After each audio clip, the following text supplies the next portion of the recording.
मुझे हबीब फरमायो तो जिए को हज ते निकरे थो मा तरफो इब्लुल हाज रिजलन वला तदो यदन इल्ला कतबल्लाहु लहू बिहा हसन। जेमल हज ते को निकरे थो जेका विख खणे थो विख विख जे बदले में अल्लाह करीम उनके नेकी जो सवाब लिखो। हर विख जे बदले में नेकी जो सवाब। उठ ते चढ़े घोड़े ते चढ़े स्कूटर ते चढ़े कार मोटर ते चढ़े पर उन जे कदम कदम जो अजर उनके अल्लाह ताला अता फरमाई। हाणे हितों त मातरी मो हज ते पैदल कोन वञी सघबो पर जॾहिं मक्के शरीफ में पहुतो न त पोइ उते सवारियुनि जी बि सहूलियत आहे। ट्रेन बि अॼुकल्ह कढी अथनि रेलगाड़ी ते बस इहे 2 मिंट 5 मिंटनि में मिना मुज़दलिफ़ो अरफात। रेलगाड़ी जो सफ़र तमामु सवलो बि कढियो। हा 2 सालनि खां हले पई समझो था। बसुनि जो सफ़र बि आहे कारूं बि आहिनि मोटरूं बि आहिनि पर साईं फरमाइनि था त मके मंझां जेॾी महिल वञो त पैदल वञो। औरतुनि खे माफ़ी आहे या कुराड़ो माण्हू आहे थकल आहे बीमार आहे त उनखे भली सवारी ते चढ़े पर जंहिंखे हिम्मत आहे तौफ़ीक आहे साईं फरमाइनि था पंधु कयो। सुभान अल्लाह। वरी जे ॿुधायांव न इन जो अजुर त तव्हां चवंदो त अलाह करे त अॼु ई निकिरी पवां। मके मंझां जे निकिरो त पहिरीं वञिबो मिना समझो था। मिना में हिकड़ी रात रहबी 5 नमाज़ूं पढ़बियूं। फजर जी नमाज 8 तारीख ते फजर जी नमाज पढ़बी मस्जिद हराम में। अचो त भला हज ते गॾिजी हलो। 8 तारीख तव्हां फजर जी नमाज पढ़ंदो किथे मस्जिद हराम मके पाक में। फजर पढ़ी पैदल निकरो ओ हीअ जेका हीअ कुंड आहे न हितों हिन कुंड ते 2 सुरंगूं ठहियल अथव पैदल वञण जी। या सुरंग बि समझो त 1.5 किलोमीटर वॾी आहे। मथों जबल अंदरों अंदरों सुरंग अंदर वञो न 1.5 किलोमीटर अंदर अहिड़ी थधड़ी हवा पई लॻंदी जो साह न घुटबो मुंझ न थींदी। वरी या जेॾीमहिल पंहिंजो या सुरंग मां ॿाहिरि निकिरंदो न त वरी छपरो ठहियो पियो आहे छांव जो। लखे माण्हू पिया वेंदा लखे। तव्हां अकेला हूंदो छा? लखे माण्हू हूंदा। पोइ बेपारी जी नमाज हली पढ़ंदासीं मिना शरीफ में। किथे पढ़ंदासीं? मिना में। हाणे इहा रात कहिड़ी थींदी? 9 जी रात। 9 जी रात फजर 8 जो किथे पढ़ियोसीं? मस्जिद हराम में। पोइ बेपारी ट्रेपारी सिजलतो सोमाणी फजर ये घणियूं थियूं? 5 नमाज़ूं मिना शरीफ में पढ़। समझो था। वरी पोइ मिना में जा पंहिंजो निकरबो फजर पढ़ी अरफात शरीफ ॾे। इहो ॾींहुं हूंदो 9 ज़िलहज हज जो ॾिहाड़ो। फजर किथे पढ़बो? मिना में। पोइ इतों ख़ैर सां निकरबो मैदान अरफात। अल्लाह अजीब मंज़र हूंदो। ये 40 लख माण्हू या 50 लख माण्हू सभिनी खे इहराम हिकिड़ो अछो लिबास सभिनी जा मथा उघाड़ा पेरनि में वो कशन वारी चप्पल बस हिकिड़ो लिबास ऐं सभिनी जी ॿोली बि हिकिड़ी। लब्बैक अल्लाहुम्मा लब्बैक लब्बैक ला शरीक लक लब्बैक इन्नल हम्द वन निअमत लक वल मुल्क ला शरीक लक। सभिनी जे ज़बान ते हिकिड़ो तरानो। सुभान अल्लाह। ये लखे माण्हू हिकिड़े मैदान में गॾु थींदा ऐं अल्लाह ताला पाण जलवा अफरोज़ थींदो। पहिरीं आसमान रब लही ईंदो पहिरीं आसमान ऐं पंहिंजे सखा जा रहमत जा दर खोलींदो ऐं रब फरमाईंदो घुरो त ॾियांव चओ त ॿुधांव इल्तिजा कयो त घायांव। साईं फरमाइनि था त सॼी दुनिया में जेतिरा बि गुनाह आहिनि छा जेतिरा बि गुनाह आहिनि गुनाहनि में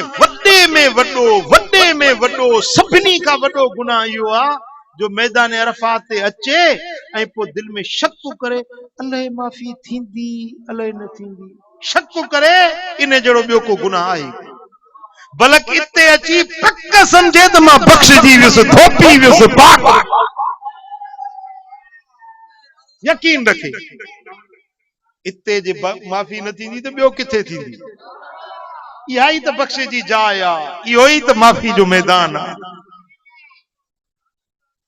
समझो था पो उते जीअं सिज लड़ंदो न तो मस्जिद नुमरा है बाबे आदम सोने जी मस्जिद उते इमाम खुतबो ॾींदो इमाम खुतबो ॾींदो पो ॿ नमाज़ूं गॾाए पढ़बियूं बेपारी टेपारी ॿई गॾाए उन हिकड़ी मस्जिद में इमाम सां गॾु जेको पढ़ंदो ॿई नमाज़ूं गॾाए पढ़ंदो बाक़ी जेके खेमन में जुदा जुदा बीठा आहियो न तव्हां पंहिंजी खेमन में जुदा जुदा हर का नमाज़ पूरे टाइम सां पढ़ंदा जे इमाम सां इमामुल हज सां गॾु पढ़ंदो त पोइ तव्हां ॿई नमाज़ूं गॾाए पढ़ंदो सुभान अल्लाह जेॾीमहिल सिज लड़े थो पोइ वरी ॿुधो जेके आशिकनि जूं इल्तिजाऊं आशिक जेॾीमहिल सॾड़ा था कनि अल्लाह जी रहमत थी अचे अजीब हिकिड़ो समा थी वेंदो आहे लिंग कांडार जी वेंदा ईअं लॻंदो त जहिड़ो अल्लाह रब्बुल आलमीन हाज़िर हीअं अखियुनि सां ॾिसूं था अॼु ॼण अल्लाह जे दरबार में हाज़िर बीठा आहियूं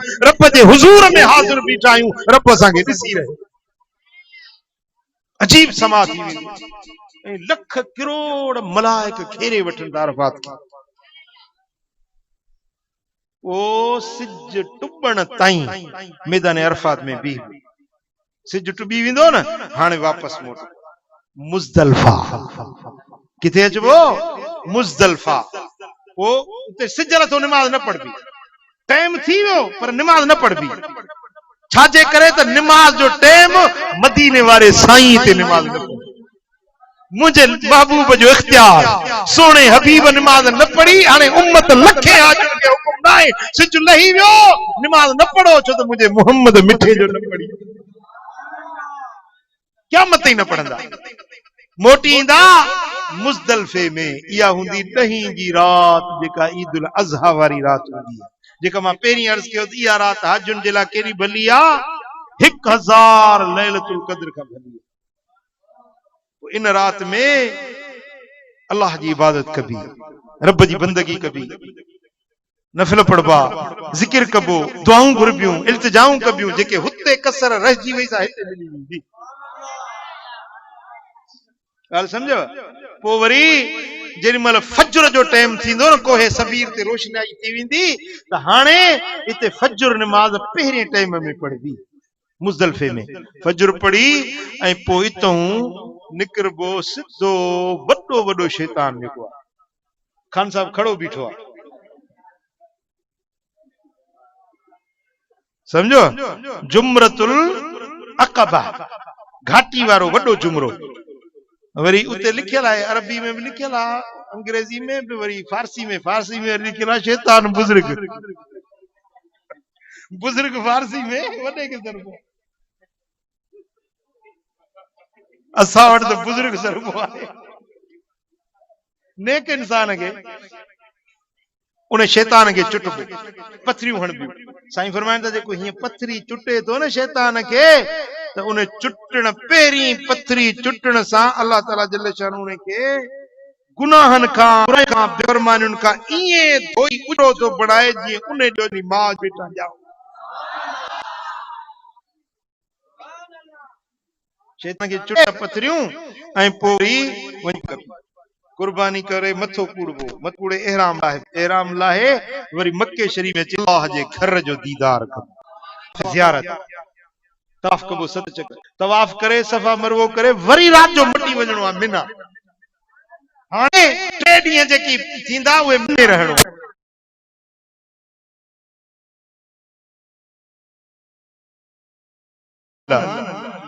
मुझा दोस्तो मुझा सोना हबीब मदीने वारा साईं था फरमाइनि त हाणे इहो जेॾीमहिल तव्हां मिना मजो वियो सुरंग मां निकितो न ॻाल्हि यादि आहे विसरी वई पंध वञो छा कयो प्यादल वञो वरी मोटी अचो तवाफ ज़ियारत जे लाइ पंध वरी वञो पंध इन पंध जो अजुर छा आहे हबीबन करीमन फरमायो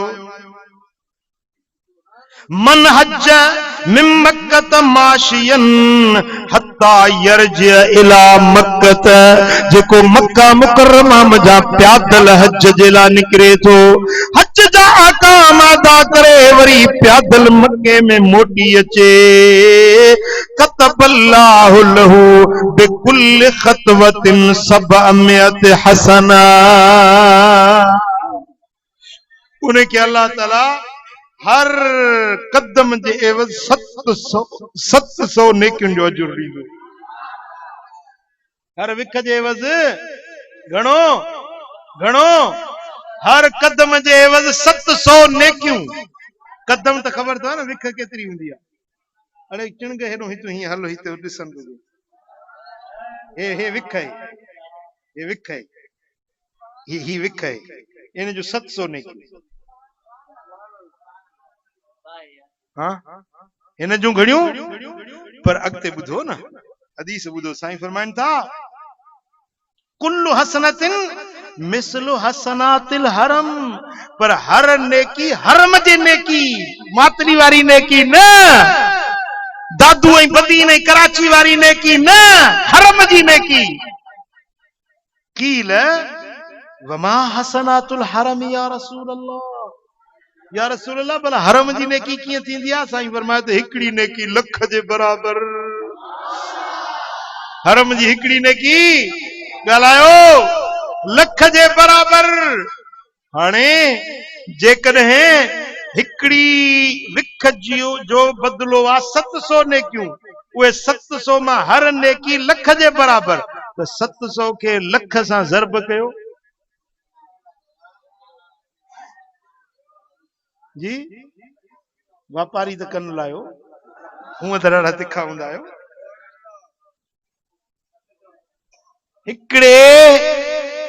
हिकिड़े कदम जे 700 नेकियूं, पर हर नेकी लख जे बराबर, माना हिकिड़ी विख 7 करोड़ नेकियुनि जो सवाब, 7 करोड़ नेकियुनि जो अजुर। सुभान अल्लाह। हाणे मक्के खां मिना पंहिंजो अरफात ताईं अथव 25 किलोमीटर। घणो?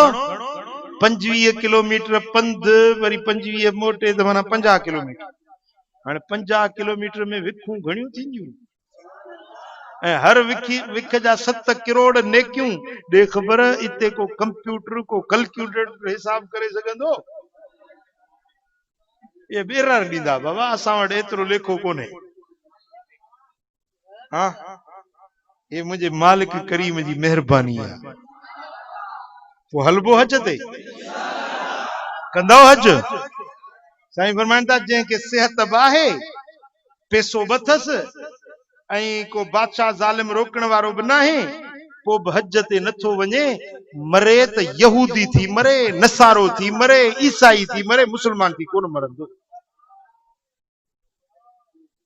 ताकत हूंदे बि हज ते नथो वञे त इहो मुस्लमान थी न मरंदो, यहूदी थी मरे, वणेस त नसारो थी मरे, वणेस त हिंदू थी मरे, कोल्ही थी मरे, मेघवाड़ थी मरे, मुस्लमान थी कोन मरंदो।